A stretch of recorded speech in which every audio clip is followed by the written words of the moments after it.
O segredo por trás das sociedades secretas. Obviamente, o segredo por trás das sociedades secretas é um segredo que as pessoas não querem espalhar.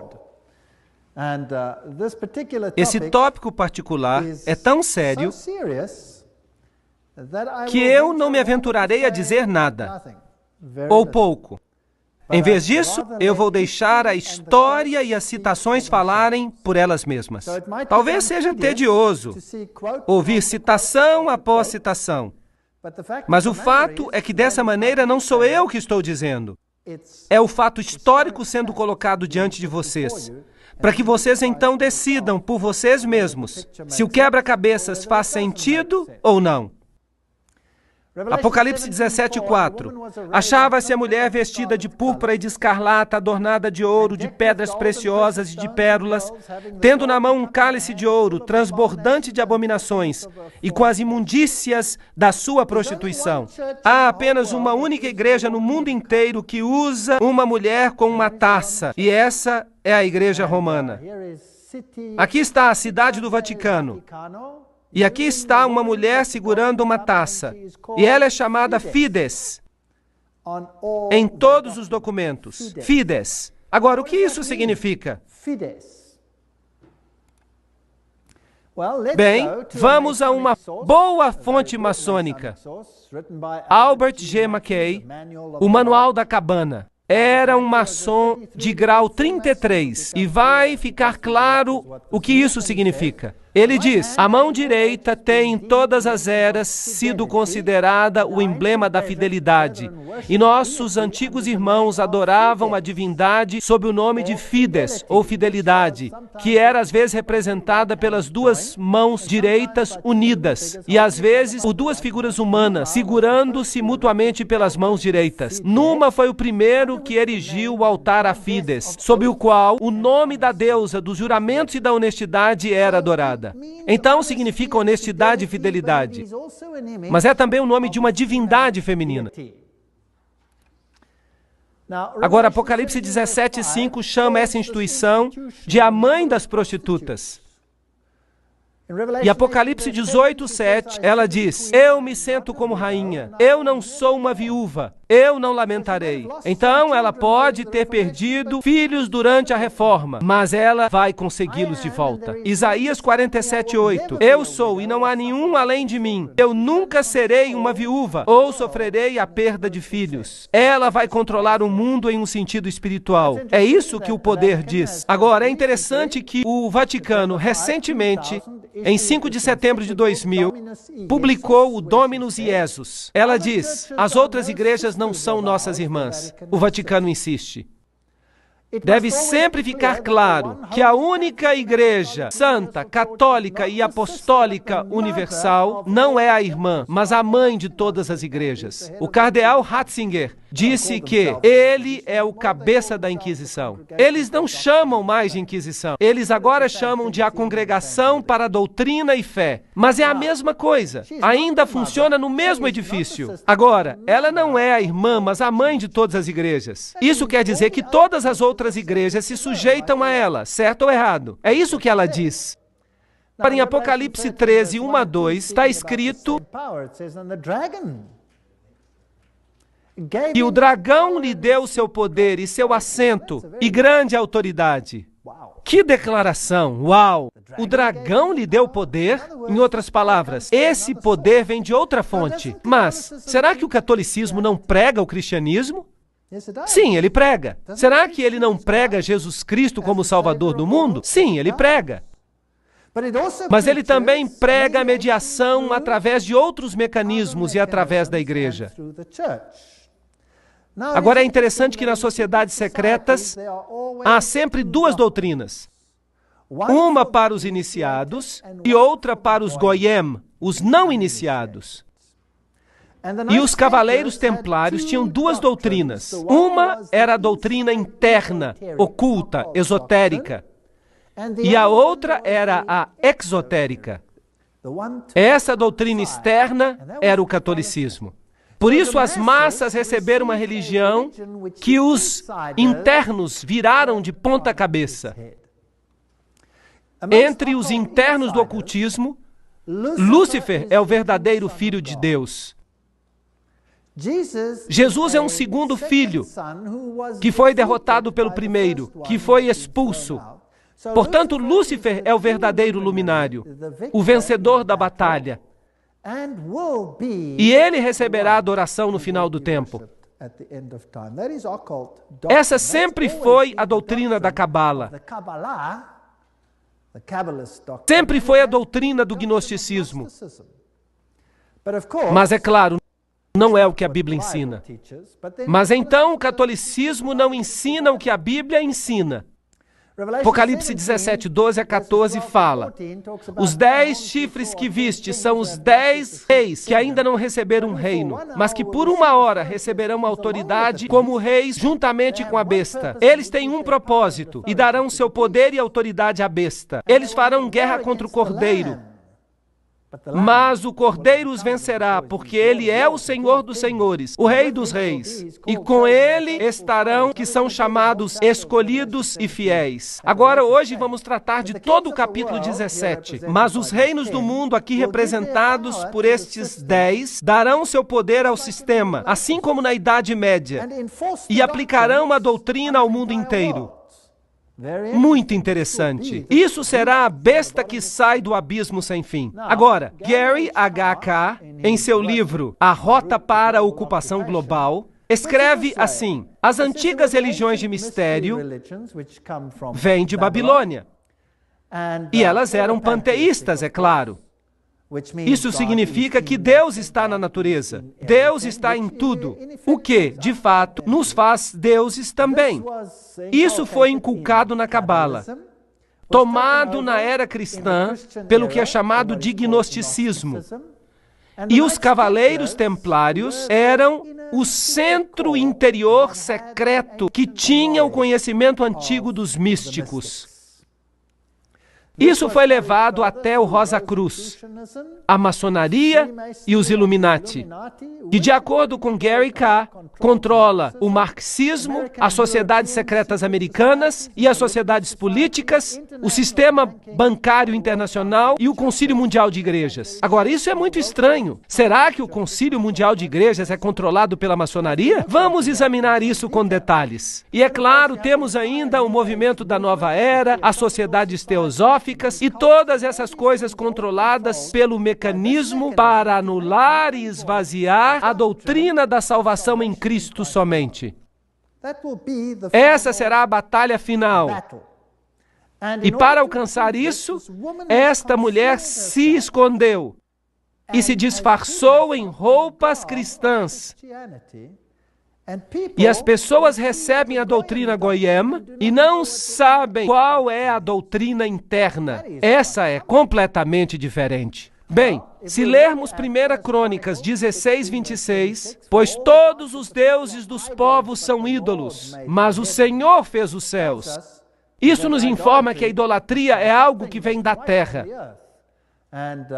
Nimrod, o Senhor do céu, Tamuz, o Messias pagão, e Semiramis, a rainha dos céus, todos esses têm a sua origem em Babilônia.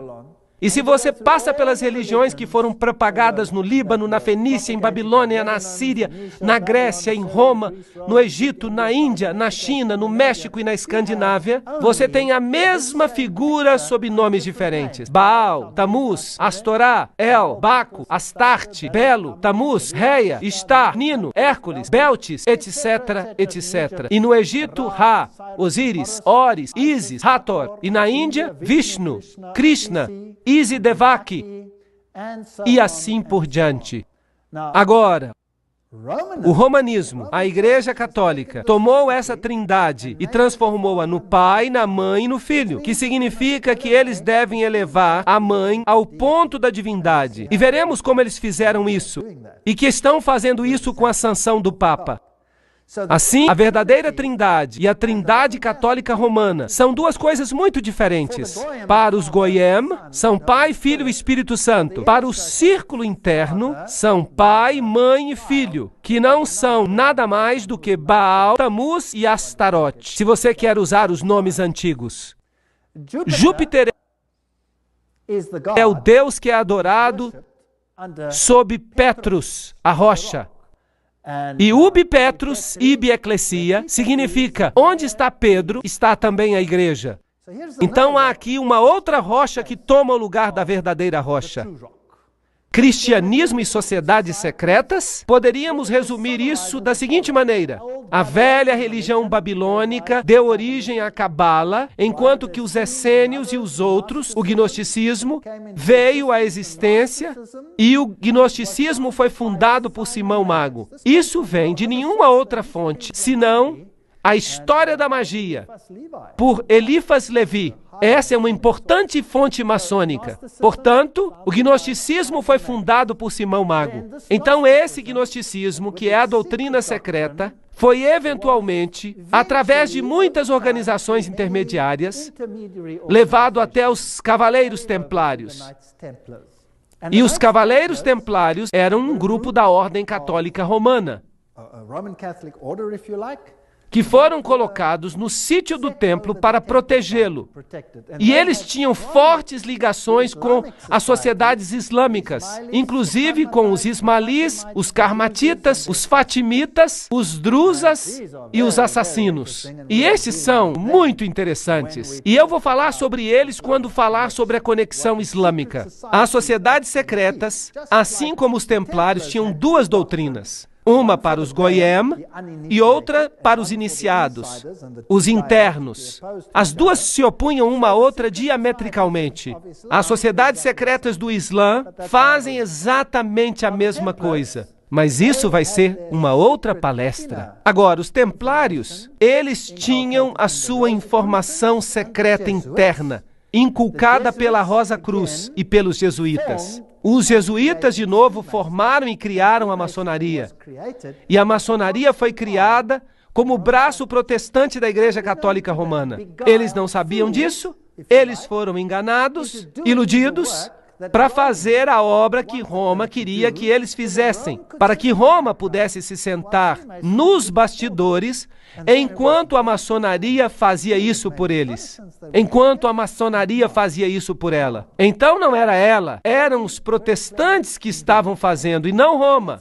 Muito esperto. Então vamos olhar agora os Cavaleiros Templários. Aqui estão algumas das representações. Esta é a demologia, o líder na época da dissolução dos Cavaleiros Templários.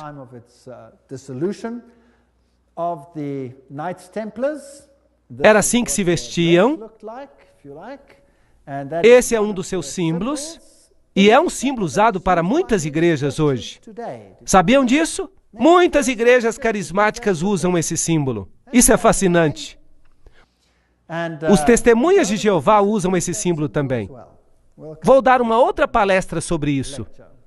Agora vamos olhar o que o Sr. Webster, no livro Sociedades Secretas e Movimentos Subversivos, tem a dizer sobre os templários. Nós não vamos ler tudo isso, mas se você tem o vídeo, você pode parar e ler a citação. No ano 1118, 19 anos depois do fim da Primeira Cruzada, com a derrota dos muçulmanos, a captura de Antioquia e Jerusalém. Esses grupos foram fundados e foram eventualmente estabelecidos como templários. E então receberam de presente uma casa perto do sítio do Templo de Salomão. Por isso se chamam Cavaleiros Templários. Eles se tornaram uma ordem muito poderosa e famosa que controlava as finanças do mundo. Eles eram a elite bancária, se você preferir. E então, no ano 1128, a ordem foi sancionada pelo Concílio de Troy e pelo Papa. Era uma ordem católica romana dentro da igreja. Agora, alguns anos mais tarde, em 13 de outubro de 1307, essa ordem foi oficialmente terminada pelo rei da França, porque este havia descoberto o que eles estavam fazendo. O rei da França, Philippe le Bel, prendeu os templários, data de sexta-feira 13, outubro de 1307. E desde esse dia, a sexta-feira 13 é um dia de azar para o mundo todo. E as acusações feitas contra eles eram: A cerimônia da iniciação à ordem era acompanhada de insultos à cruz, a negação de Cristo e obscenidades grosseiras. Havia todo tipo de coisas. Lembrança de Sodoma, pois aconteceu lá a adoração de ídolo, que era considerada a imagem do Deus verdadeiro. E ali estava Bafomé, este símbolo aqui de uma divindade, macho e fêmea, andrógena. A omissão das palavras da consagração na missa. O direito que os chefes leigos se arrogavam de dar absolvição e a autorização do vício não natural. Então eles tinham que amaldiçoar a cruz, pisar em Jesus, jurar aliança a Bafomé e sancionar esse vício pouco comum. Isso tudo era um crime sério naqueles dias. Então o líder foi sentenciado à morte, mas a ordem não desapareceu de fato. Mas o Papa ficou relutante em dizer isso. O ritual maçônico inclui referências aos cavaleiros templários. Por exemplo, aqui no livro Sociedades Secretas e Movimentos Subversivos, se diz: vários cavaleiros que tinham decidido resgatar o lugar santo da Palestina, dos sarracenos, formaram uma associação sob o nome de maçons, assim indicando que seu principal desejo era a reconstrução do Templo de Salomão. E a gente escuta muito sobre a reconstrução do Templo de Salomão hoje, e a história de Israel e essas coisas interessantes. Vamos falar um pouquinho sobre história. Vou levar a vocês a esse lindo palácio. Onde que vocês acham que ele fica? Fica em Jerusalém, fica em Notre Dame, no Vaticano, e é aqui que o Papa tem a sua representação em Jerusalém. É um palácio para um rei. Ali está a bandeira do Vaticano e há ali uma ala inteira que tem alguns artefatos papais muito interessantes. Agora, em Jerusalém, eu fui visitar o sítio dos cavaleiros.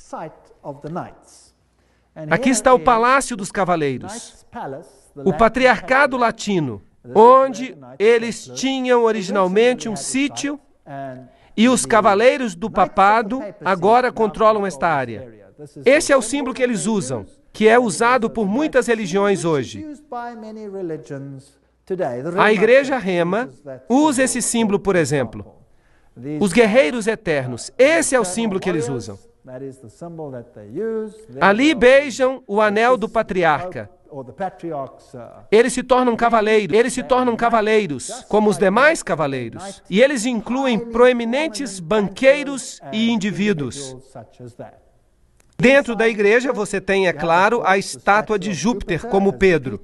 Notem que o pé está bem beijado. Eu não queria beijar esse pé. Por isso eu só fiquei em pé ali. É uma igreja importante porque o Papa Paulo VI e o Papa João Paulo II visitaram esta igreja, que é, claro, altamente simbólico. Ali estão as placas do patriarca latino.